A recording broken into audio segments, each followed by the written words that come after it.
Israel is preparing its ground offensive in Gaza. This while world leaders are struggling to find ways to de-escalate the conflict, provide humanitarian assistance to civilians, and accelerate the release of hostages.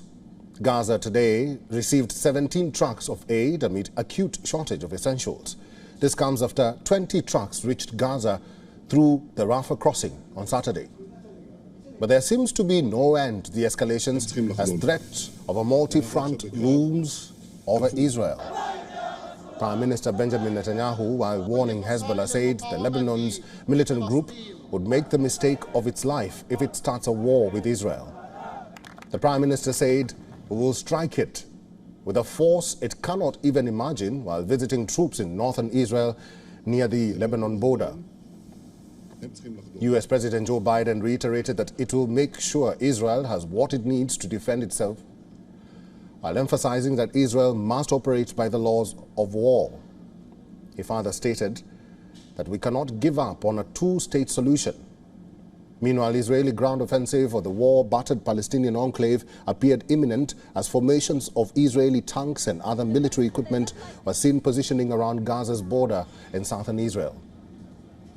Palestinians say they had received renewed warnings from Israel's military to move from North Gaza to the south or the Strip. The warning added that they could be identified as sympathizers with a terrorist organization if they stayed put. More than 35,000 Palestinian refugees are now taking shelter at a tent camp in Khan Yunis, city of southern Gaza. The situation is still devastated for these refugees, adding to, that's according to a UNICEF official, 1 million children in Gaza need urgent protection. At the same time, the Pentagon has moved to step up its military readiness in that region. It is ordering activation of air defense systems throughout the region and alerting additional U.S. forces that they may be deployed soon. U.S. Secretary of Defense Lloyd Austin said in a statement that the moves were in response to recent escalations by Iran and its proxy forces across West Asia. Austin, however, did not say how many additional U.S. troops will be deployed to that region. Israeli aircraft struck a compound beneath a mosque in West Bank. Israel said that it was being used by militants to organize attacks. Israel claimed that dozens of Hamas terrorists were killed during the overnight raids that they launched inside the Gaza Strip. Meanwhile, Hamas said that at least 55 people were killed in an overnight raid on the Gaza Strip. Hundreds of demonstrators, including families of those missing after the October 7th Hamas attacks, protested in central Tel Aviv. They were demanding the government to take immediate action to return their loved ones being held hostage by Hamas. Hamas had earlier claimed that they were willing to release 2 more hostages on humanitarian grounds, but Israel declined to receive them.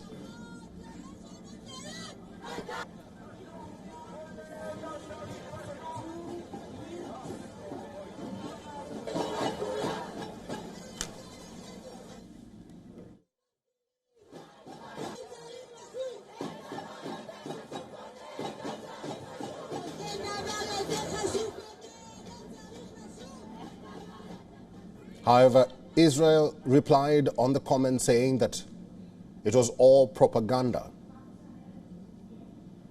Also at this hour, Foreign Minister Wang Yi, that's the Chinese Foreign Minister Wang Yi, on a phone call with his Malaysian counterpart, said that China will always support the legitimate aspirations of our Arab and Islamic countries. Wang Yi's call to Sabri Abdul Kadir came as China continued to actively engage senior officials and diplomats around the world in an effort to mediate the crisis. Earlier, a peace summit was held in Egypt's capital of Cairo to discuss the Israel-Hamas conflict. It aimed at de-escalating the conflict and providing humanitarian aid for civilians in the Gaza Strip.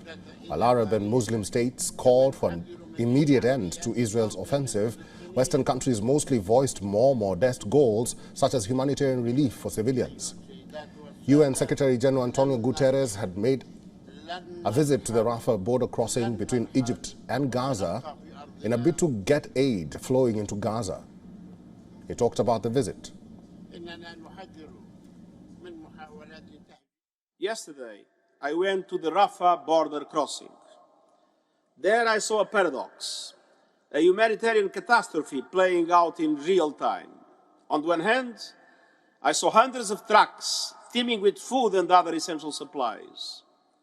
On the other hand, we know that just across the border there are 2 million people without water, food, fuel, electricity and medicine.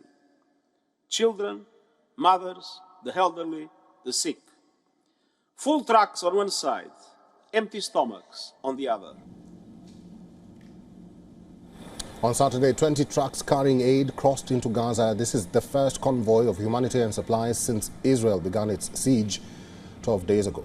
As the conflict escalates, residents of northern Israel and both sides of Israel-Lebanon border are now fearful of a second front of conflict escalating. This comes as Israel said its aircraft struck Hezbollah targets in Lebanon on Saturday and that one of its soldiers was hit by an anti-tank missile. The Iran-backed group said that the strike killed 6 of its fighters. Israel is facing strong opposition from the United States, which also fears a two-front war which would risk igniting a major regional conflict.